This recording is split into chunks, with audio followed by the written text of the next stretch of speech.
Frank and Yeti Show. And we ready like offense like.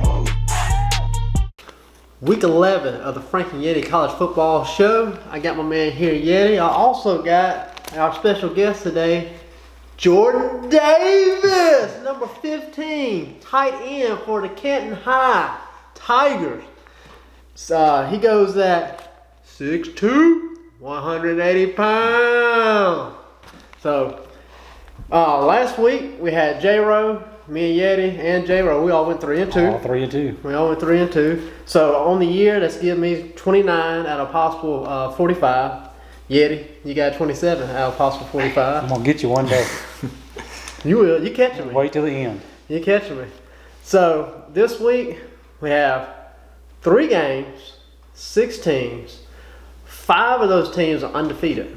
So let's see how this schedule's gonna line up for us. We got our first game is Baylor at TCU. That is a number 11 ranked Baylor, 8-0. They are a 2.5 point favorite over TCU, who is 4-4. Yeti, what you think?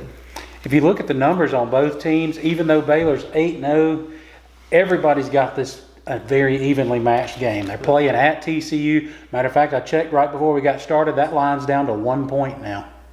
So opened at 2.5, we're down to 1. I mean, people are seeing that it's going to be an evenly matched game, being at TCU. It's a pretty strong game. I mean, both teams have really good numbers. TCU's problem is they've got 4 wins, 4 losses, but they're still there. They're still a significant team and could give Baylor that number 1 loss. Both will be very strong. I feel like Baylor's going to have enough to do it, so I'm taking Baylor in this game. Yes, sir. Baylor, they might have enough to do it. They are number 20 in scoring defense, allowing 18 points per game. They are number 12 in sacks, and that's 26 sacks on the season for them. TCU's quarterback, Max Dugan's a true freshman. He's really had an excellent year. I actually got to see him against Texas. I watched that whole game against Texas, and he played great. However, Dugan has taken 15 sacks this year. So with the fact that Baylor literally rushes just about every play, and that kid taking a few sacks, probably not all his fault. Could be the fact that the offensive line is just not holding up in particular plays. But whatever, he is taking 15 sacks. Baylor comes after the quarterback. He's a true freshman. Maybe they can force him into a few mistakes that will give them the win in this game. So that's pretty much why I'm going with Baylor. Jordan, what you think, man? I think Baylor gonna put it off because their defense, they've been playing very well, you know. Yeah. Their offense putting enough points to win. Okay. I like that. Over under, man. Safe bet. At 52.5 on the over and under on that one. Baylor's going to do that. Baylor's going to put up 35 plus themselves. Mm-hmm. TCU will put some points on the board, but I'm going over in that game. All right. Our second game, number 5 ranked Penn State. They're a 6.5 point favorite over a undefeated Minnesota. So we got 2 undefeateds here. 8-0 Penn State versus and a 8-0 Minnesota, who's ranked number 13. Yeti, what you got? And both coming in here with the goose egg on the loss. Minnesota's going to be strong. They're playing at home. Why are both 8-0 and one's number 5, one's number 13? I mean, you'll see the difference in this game. Penn State is a stout team. Stout program. That program just, was in a grave a few years ago. Yeah. And was just basically a plague that nobody wanted to touch.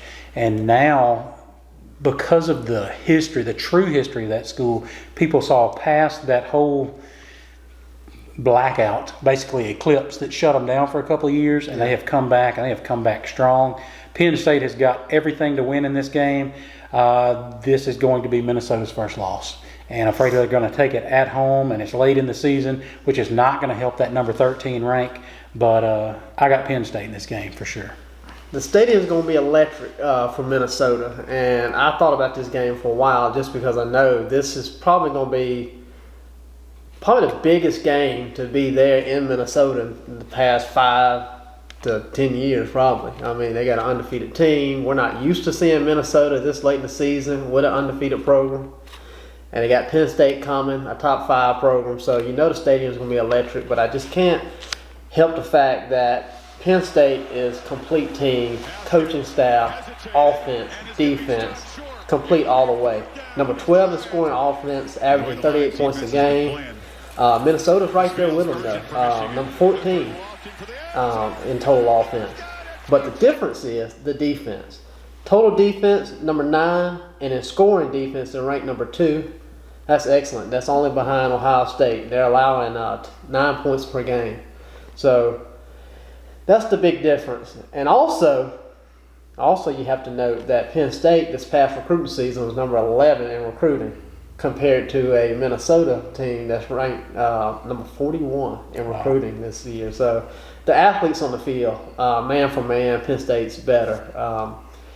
If they don't make it, it's just because they didn't play. Penn State should definitely win this game. I think probably Definitely about 2 don't think touchdowns. it'll be one of those honestly. trap games they talk about. Penn State knows what this late in the season you can't afford to lose. No, you can't afford to this make is a an mistake. undefeated team, so you're not going to overlook. The Big Ten, Yeah. they're loaded. Oh yeah, Jordan, what do you think, man? I gotta go with Penn State. They've been playing very good football, you know, and they got the weapons to pull it off. I like that. Over under, man. Over and under on this one, 48.5. It's going to be, Minnesota's going to try to hang on. Why wouldn't they? I mean, they're undefeated. They've got a lot to prove in this game. But Penn State, they're going to take care of business on both sides of the ball. They're going to put up some points. 48.5 to me, kind of low. I think we'll see 50 plus easily. So I'm going over in this game. All right. Hey, the game of the week, the game of the century. LSU at Alabama, number 1 versus number 2. That's the number 1 LSU. 8-0 versus a actual favorite, number 2 Alabama by 6.5. At what, Bryant Denny Stadium in Tuscaloosa? What you got, man? Tell me about it. Come 2:30 this coming Saturday, shut the stores down. This is going to be like Thanksgiving in early November. I mean, people are going to stop for this game. There are going to be tickets sold for this game that won't be sold for the SEC Championship game, the Big Ten Championship, the Super Bowl itself, the World Series. Number 1, LSU Tigers. Number 2, Alabama Crimson Tide Elephants. Yes, 6.5 point favorite Alabama, even as number 2 facing number 1. The state of Alabama will be electric. Mm-hmm. There will be as many people standing outside that stadium to watch this game as there will be in there. Joe Burrow has everything to gain by showing out in this game. Mm-hmm. The Heisman's on the line. The season's on the line. I mean, everything he's got comes down to this game. They've proven it when they took on and beat Florida. They proved it when they took on Auburn. The difference is they played in Baton Rouge. This time, they got to take their show on the road. They've got to do what they can do. Alabama, the question is whether Tua will be back or not. He's had the time, but is he completely prepared? Now, the problem with that is you've heard it year in and year out with Alabama. They don't recruit. They only reload. Yeah. This backup quarterback, even though it was against Arkansas, came in and took care of business. Jones, Mac Jones, a sophomore. I mean, just in that game alone, 3 TDs. It's an SEC opponent. That's right. I mean, Tua got hurt. They picked up the next man, and he basically just picked up. You don't miss a step when you're in Alabama. Yeah. So this will be an absolute fight. There will be. All I see is gridlock. It will be a defensive game. Mm-hmm. I've got my money. I don't have any money, but if I had money, I would have it on the Tigers. It's time for a new king. It's time for a new king? Time for a new king. Look, offense. That's all you heard about all season long from Alabama and LSU. So obviously, this is not your granddad's Alabama and LSU that kick a couple of field goals and win the game. These guys are putting up serious numbers. They have 2 Heisman Trophy quarterbacks that'll be playing in the Heisman Trophy, would be probably finalists when it's all said and done, going against this game. Tua versus Burrow. I mean, so that's a whole game within a game right there. And then you have elite receivers out there and yada, yada, yada, and blah, blah, blah, blah, offense, blah, blah, blah. I want to talk about defense. I always want to talk about defense. That's my thing, man. I like defense. So We cut down off of 5 games to 3 games. Now we had to cut the West Coast out. Yeah, We got to talk defense. we got to talk defense. So here we go. Alabama is number 16 in total defense and number 9 in scoring defense. There's going to be a lot of passes thrown in this game. Burrow's going to light it up. Tua's going to light it up. Alabama is number 9 in defensive pass efficiency. So they know where the ball is. Burrow, he's going to put it up. LSU's going to put it up. But Alabama can cover.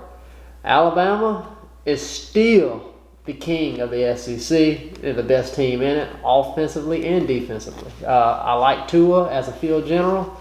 Hopefully he'll be back in this game. But even without him, I think the defense will hold. I honestly do. Or even if he does not play, I think Alabama's defense will keep this game in check. So they're the better defensive squad. The offenses are comparable. I mean, when you're talking 2 top 10 offenses, so the offenses are comparable. Alabama much better on defense.